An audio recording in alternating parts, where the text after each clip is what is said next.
Okay viewers, very warm welcome back to my YouTube channel. Viewers, আজকে যে video সেটা হচ্ছে নিউ নোটিফিকেশন, অর্থাৎ নতুন যে বিজ্ঞপ্তি আসতে চলেছে সেটা নিয়ে আজকে আমার ভিডিও। তো এই সংক্রান্ত খবর কিন্তু তোমরা অলরেডি পেয়েছো এবং জেনেছো যে মাননীয় নবান্ন থেকে কি কি ঘোষণা করেছেন। তো আমার ভিডিওটা একটু অন্যরকম, একটু আলাদা। কি দেখো, এই যে নতুন বিজ্ঞপ্তি আসতে চলেছে, এটা কি লিগাল লিগাল না ইললিগাল? ইললিগাল।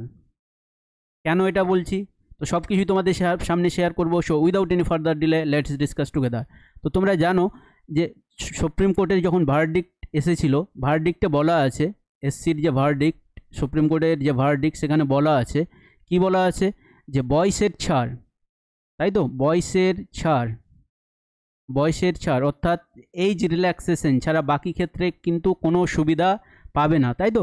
বয়সের ছাড় ছাড়া অন্য ক্ষেত্রে কোনো কিন্তু সুবিধা পাবে না। শুধু কি বলা আছে ভার্ডিক্টে, যে এইজ রিল্যাক্সেশনের কথা কিন্তু বলা আছে। কিন্তু তোমরা জানো মাননীয় ঘোষণা করেছেন কি হবে না, অভিজ্ঞতার উপর অর্থাৎ এক্সপিরিয়েন্সের উপর কি করা হবে, এক্সট্রা মার্কস দেওয়া হবে। তার মানে বুঝতেই পারছো যে নোটিফিকেশন সেটা কিন্তু আবার কি হয়ে যাবে না, কোর্টে চ্যালেঞ্জ হবে। এবার দেখো, এটা কোর্টে চ্যালেঞ্জ হবে, এটা লিগাল না ইললিগাল সেটা তো ডিসাইড কোর্ট করবে। উনি হচ্ছেন মাননীয় মুখ্যমন্ত্রী, উনার অনেক লিগাল অ্যাডভাইজার আছেন, ঠিক আছে। তো তোমাদের কি মনে হয় যে এটা লিগাল না ইললিগাল, তোমরা কমেন্ট বক্সে অবশ্যই জানাবে। তো এই ছিল আজকের ভিডিও। তো ভিডিওটা যদি ভালো লাগে থাকে তাহলে কি করবে না, লাইক করে দিবে এবং চ্যানেলটাকে সাবস্ক্রাইব করে দেবে। Thanks for watching this video.